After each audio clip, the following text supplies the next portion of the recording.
వెంటనే గ్యాంగ్స్ దిగిపోయారు. నిన్న ఢిల్లీలో పార్క్ హోటల్ నుంచి బయటికి తిందామని వెళ్తే చూడండి, బాగా ఫోటోలు చూడండి. ఈ ఆటో డ్రైవర్ చూడండి, ఆటో ఏం జరిగిందో చెప్తాను. నేను ఇలాగ వెళ్తుంటే అడ్డీశారు. దాదాపు 20 నిమిషాలు నేను అసిస్టెంట్తో పాటు ఇటు తిప్పి అటు తిప్పి కిడ్నాప్ చేయడానికి ప్రయత్నించారు, ఎత్తుకు వెళ్ళడానికి. డే టైం గనక 100 మంది ఉన్నారు గనక అందులో 7 వచ్చారు. కారులో 4 ఆటోలు, 2 ఇటు బ్లాక్ చేసేసారు. అటు వెళ్ళకుంటాను. రోడ్డు మీద ఎవరైనా బ్లాక్ చేస్తారా? ఇటు వీళ్ళు జనం.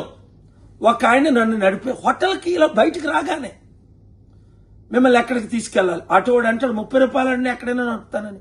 30 రూపాయలకి ఢిల్లీ అంతా తిప్పుతాడట.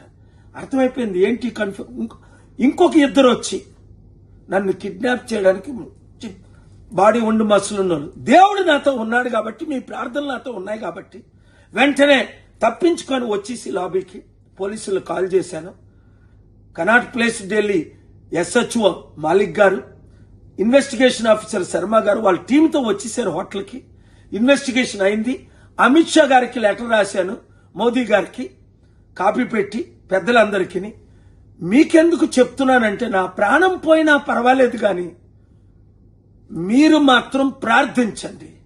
ఈ అవినీతి పరులు మార్పు చెందినంత వరకు, ఈ దుష్టులు దుర్మార్గులు మారినంత వరకు నా పోరాటం జరుగుతూనే ఉంటది.